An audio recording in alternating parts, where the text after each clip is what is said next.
Magandang araw sa inyong lahat mga kamatsas. Pasadahan naman natin ang naging best game ni Wesley dito sa katatapos lang na Titled Tuesday Online Blitz Tournament na ginagawa weekly sa chess.com na sinasalihan ng mga mamaw sa buong mundo. Nakaharap niya dito ang matigas na palagian din niyang kalaban na si Super Grandmaster Alexander Grishuk, ang isa sa mga maituturing na legendary player ng Russia.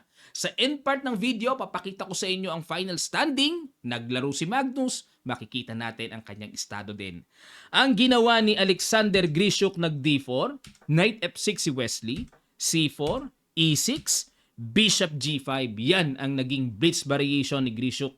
Dito kasi ang palagian nating normal na nakikita, Knight C3, tapos pag nag-Bishop B4, Nimso Indian na, o kaya Knight F3, D5, approaching Queen's Gambit o Catalan.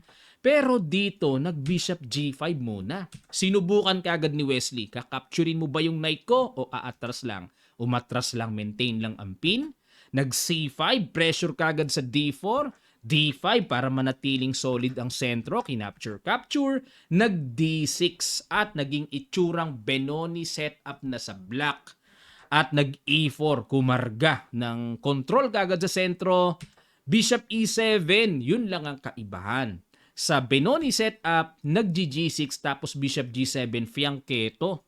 Pero dito, Bishop E7 kagad, gusto kagad ni Wesley capturein ang pawn sa E4 at nag-Bishop G3, umiwas muna.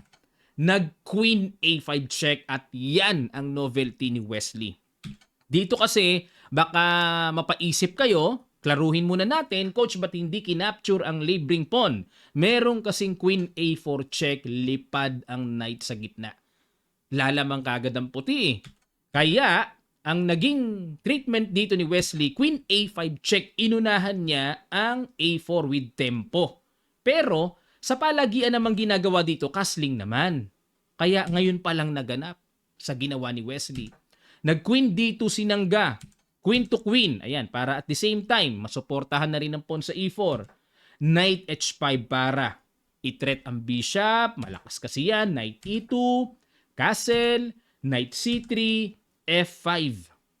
Magandang senyalis po pag maagang na Queen to Queen ng black, nakaka-equalize usually ang black kaagad. Bishop E2, tineret na ang knight. Siyempre, diretso capture na yan. At nag-knight D7 para magandang ilagay sa E5 o kaya sa F6. Kumapture sa F5, rook takes F5, Bishop G4, rook E5 check, King F1. Nag-decide na dito si Grishuk na wag nang mag-castling. Total, wala na naman ng queen, di ba? Knight B6, hamon ng bishop to bishop, tinanggap, capture, F4, rook F5, at nag-rook E1 para maagaw ang E-file, umilag ang bishop, nag-knight C E4, threat ang pawn sa D6, rook D8, tiyaga munang depensahan at kinapture na ang malakas na bishop, rook takes, nag-rook H5 para naman habulin na depensahan ang pawn sa D5. Alanganin yan eh. Nag-rook FF8. Ano plano dito ni Wesley? Bakit gumanyan? Baka gusto niyang isabong sa E-file? Rook E7, sinamantala kagad, pasok sa 7th rank. Rook D7, sinangga. Rook E6, umilag. King H7, para maka G6 na, no? Nag-Knight E4, atake pa sa D6, G6 muna, Rook H3 iwas, at nag-Knight takes D5. Hindi na dinipensahan ni Wesley ang D6 kasi pag dinipensahan yan, tapos ang laban may double.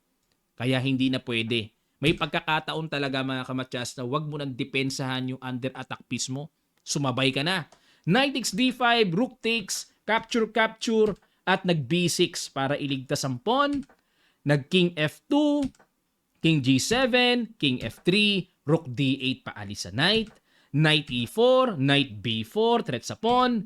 Nag-A3, Knight D3. Ayan, hanap ng mga kalikalikot si Wesley. B3, ligtas muna yung pawn. At nag-Knight C1. Ayaw tantanan ni Wesley to take advantage na ang tore ni Grishuk nasa kabila pa, nakatago sa kahon. Ang galawan lumalabas, tore at knight. Walang magawa ang puti. Knight lang ang gumagana. Nag-B4 and nag-rook D3 checking F2 at bumagsak na nga ang pawn sa A3. Capture, Nag-knight D3 check. Ayun. So lumalabas dito, bilangan tayo ng pawns, lamang ng isang pawn si Wesley, pero in effect, parang 2 pawns up siya. Kasi may double pawn si Grishuk. King F2 para makaalis na ang tore at may depensa na ang pawn sa G3. Nag-rook A2 check, King F3 at chumek ulit. Nag-rook A1. Ayan. Ang time control po nito ay 3 minutes plus 1 second increment. Maaring nagpabalik-balik muna para mag-pump muna ng increment dito si Wesley. G4, ayan na. Para maka-join na ang tore sa matagal nang nakatago kasi sa gilid. Rook A2 checking G1, Rook A4 threat sa pawn, nag-Rook C3. Sumabay na si Grishuk. Rook takes F4, Rook takes C5, Rook A4 inagapan kagad ni Wesley kasi talagang hahantingin yan. At nag-Rook C7 check, King F6, Rook C5 para hindi makapasok ang king ni Wesley dyan at babagsak ang pawn pag nagkataon. Nag-A5 muna. Dito kasi kung makikita nyo bakit hindi kinapture ang libreng pawn, meron kasing Rook A5, mababawi din naman eh. Kaya total, weak din naman ang pawn sa G4, niligtas muna ni Wesley ang pawn sa A5, King H2, Rook A3, bakod lang din para di makaangat, G3, A4, King H3, Rook A1, Rook C6 check, King G5, check ulit, King F6, check ulit, King F7, check. Talagang pinapagpag ng mga check-check, ginugulo ni Grishuk. Binalikan ang pawn sa G6, A3. Ayan na, pa-capture na ang pawn sa G6, King G2. Puwersado yan mga kamatsas kasi pag kinapture yan, tapos na laban. A2 lang. Pero pwede rin to Rook H1 sabay A2 na no? Pero A2 lang kasi ito na po ang threat. Laging may tempo sa ilalim. Magro-Rook A6 yan. Tapos check. King G2. Then A1 Queen. Ibibigay ang tore persado. Talo na puti pag gaganyan. Kaya dito, King G2 muna. At nag-King F7. Hindi naman isasagad-gagad na A2. Parang excited i-promote. Hindi makaka-promote yan kasi may Rook A6 eh. Diba? Mahirap pa yan. So may mga tempo-tempo pa yan, di makakagalaw, paralisado rin ang tore sa A1. Pag umalis, kakapturin lang, wala namang tempo check. So binitin muna ni Wesley yan, nag-King F7 muna siya. Rook C7 check, King F6, Rook C5 para di makaangat. Rook B1 para ipe-prepare na ni Wesley, mag-A2, A1 na. At nag-Rook A5, Rook check muna, King F3, A2. King F4, ayan, hindi pa rin biro ito, may proseso pa rin. King E6, G5 na, H5. Siyempre, pag kinapture yan, takes, very easy to get the G6 pawn. Kaya H5 muna. King E4, Rook B4 check, baba, Rook B3 check, angat ulit. Rook B4, King F3, Rook B2. Nagbago isip ni Wesley sa pabalik-balik. Matatabla, sayang yan.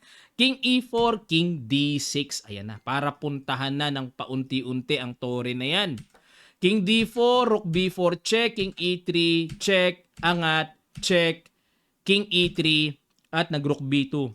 Kitang-kita po, tinan nyo yung laro nung time nila. 1 second increment lang yan, kaya kailangan mabilisan na eh.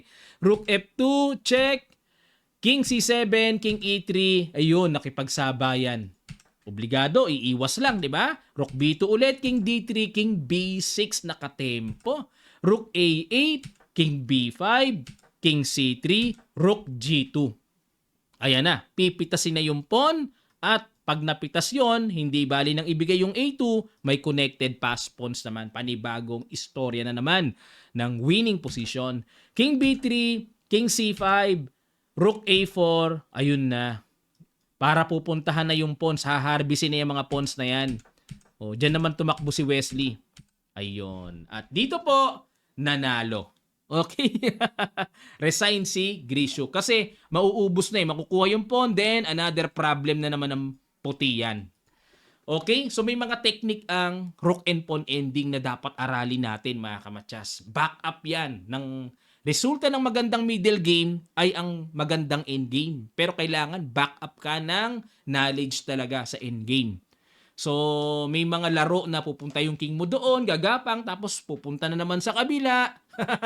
Yan ang mga sayaw para makuha ang ganap na winning position. Okay, ito po ang kanilang standing dito sa early edition ng Title Tuesday. Pinag-championan ni Dubo Bing. Ayan, nagparamdam si Dubo. Matagal nang hindi gumagawa ng magandang performance yan eh. Sikat lang yan sa mga per game. Pero ngayon, sa performance, nakuha niya.